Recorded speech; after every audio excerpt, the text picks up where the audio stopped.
The Curious Garden. Author and illustrator is Peter Brown. Peter Brown has come to the Nickel here in Abilene before, and he wrote the book Mr. Tiger Goes Wild. And the tiger downtown in the storybook garden represents a tiger in his book. So this is the same illustrator and author. So it's about a garden. The Curious Garden.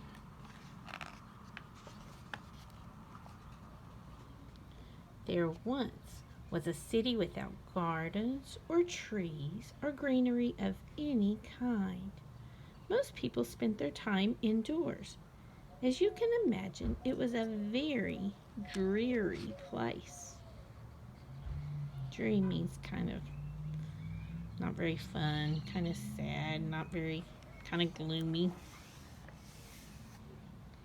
However, there was one boy who loved being outside, even on drizzly days while everyone else stayed inside.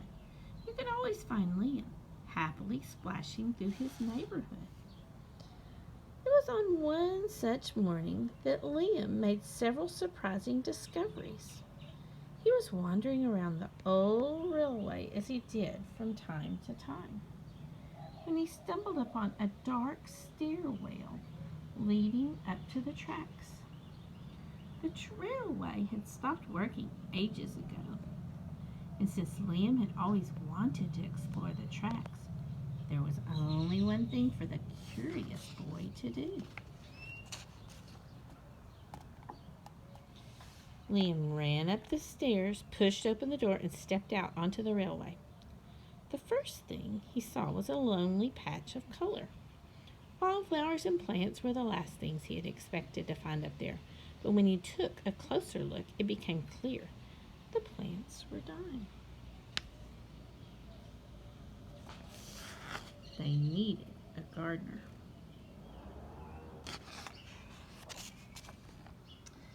Liam may not have been a gardener, but he knew that he could help.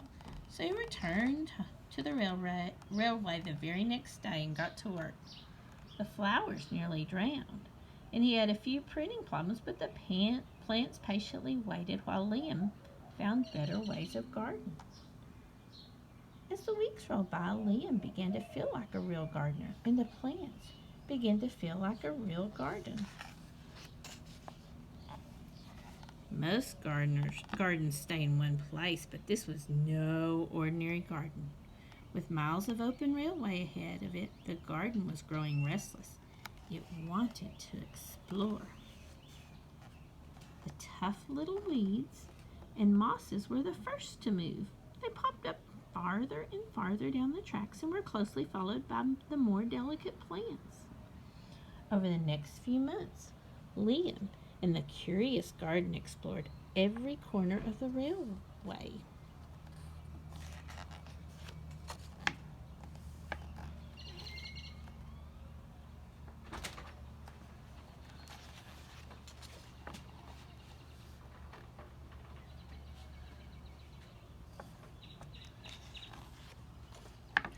After spending his spring and summer and autumn in the garden, Liam's time on the railway was finally interrupted by winter.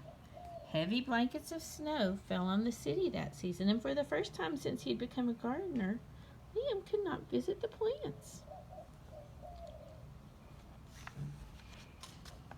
Rather than waste his winter worrying about the garden, Liam spent it preparing for spring. After 3 months, the snow finally began to melt, and Liam rolled his new gardening gear over to the railway. Winter had taken its toll on the garden. But thanks to Liam's planning, his handy new tools, and a little help from the sun, the plants soon awoke from their winter sleep.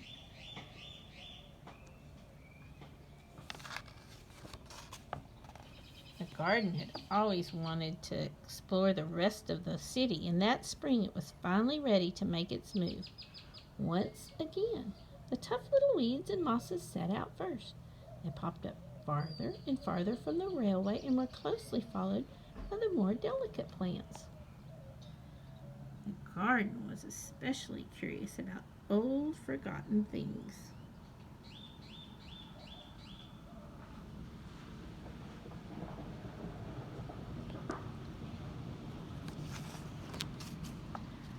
A few plants popped up where they didn't belong.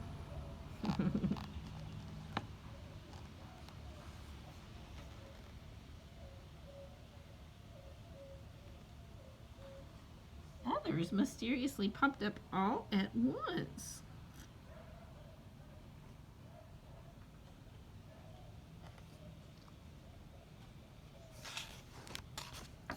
The most surprising things that popped up were the new gardeners.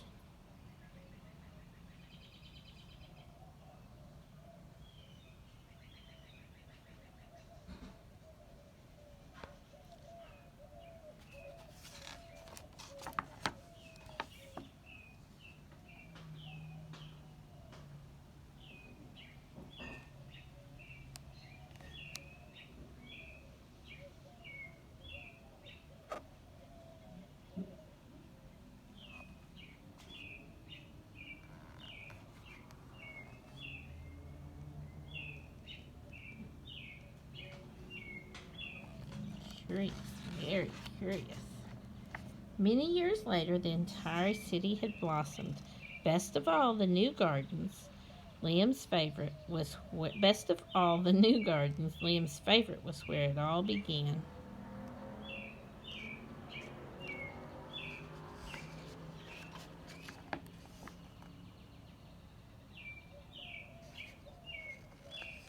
Isn't that beautiful?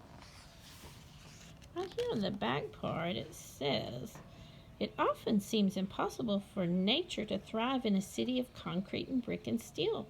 But the more I've traveled and the closer I've looked at the world around me, the more I've realized that nature is always eagerly exploring the places we've forgotten. You can find flowers and fields and even small forests growing wild in every city. You just have to look for them.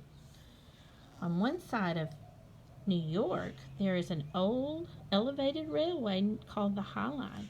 Its trains rumbled high above the city for decades, but in 1980 the High Line was shut down and forgotten.